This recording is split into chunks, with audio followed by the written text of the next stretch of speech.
The story begins in the summer of 2009.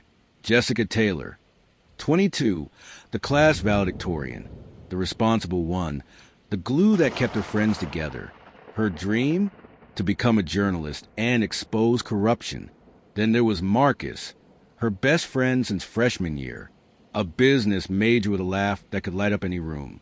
He was secretly in love with Jessica, though he never told her. Next came Tyler, the jokester of the group, the kind who could make anyone smile. And finally, Amy, quiet, artistic, always sketching in her notebook.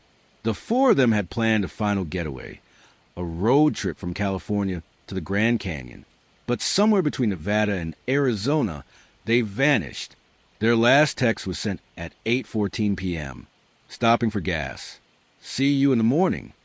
But morning came, and they never did. The police searched for weeks. Helicopters, search dogs, divers, nothing. It was as if the desert swallowed them whole. Jessica's parents never stopped searching. Her father, Richard Taylor, sold their house to fund private investigators. Her mother visited psychic after psychic, desperate for hope. Years passed. The world moved on. But one man, who had nothing to do with any of it, was about to stumble onto the truth. It's now 2020. A man who'd once dreamed of being a detective but never had the money for college. He was quiet, kind-hearted, and overlooked by nearly everyone. That morning, Franklin was cleaning out an old water tank behind his shop when something caught his eye. A piece of metal, half buried under the gravel. He pulled at it, brushed off the dust, and froze. It was a car license plate. Rusted, worn, but the numbers were still visible. He checked online. The plate matched a missing vehicle report from 2009, a silver Honda Civic. Franklin's hands trembled. He called the sheriff immediately. But when the officers arrived, their tone was dismissive. Probably just dumped here years ago. One said, "We'll make a note of it." Franklin didn't buy it. He knew this area. The sandstorms, the floods, they didn't just move a car plate halfway across the desert. Something wasn't right. That night, he couldn't sleep.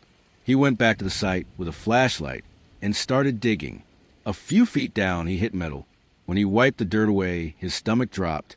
The corner of a car door. By morning, the police returned, this time with forensic teams.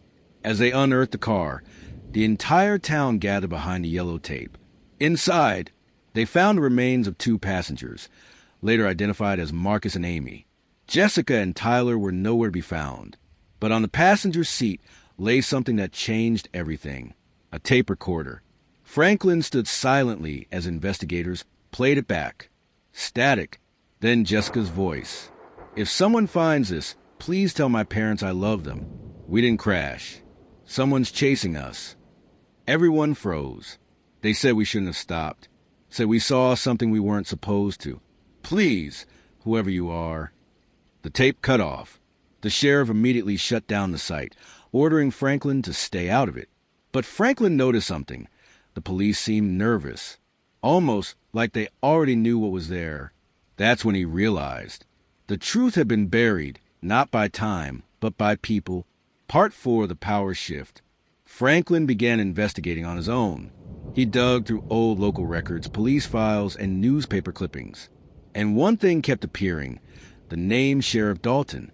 He was the officer who handled the original disappearance case in 2009. Back then, he claimed the group probably ran off after a drug party. The families had begged him to keep looking, but he shut the case down. Now, Dalton was the town's police chief. Franklin noticed something else. The land where he found the car? It used to belong to Dalton's cousin.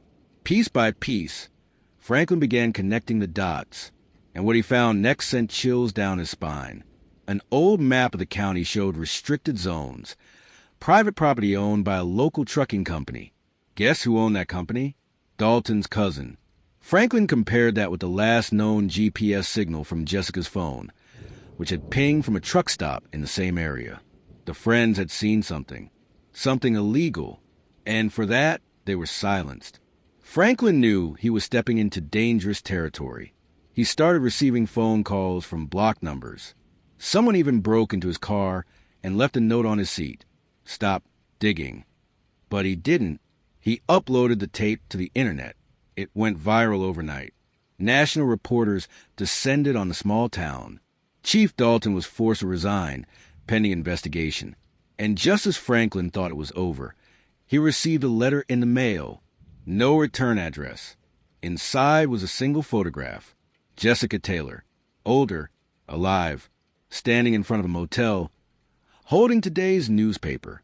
On the back were 4 words: "You're not done yet." Franklin's hand shook as he looked around his empty shop. Someone was watching him.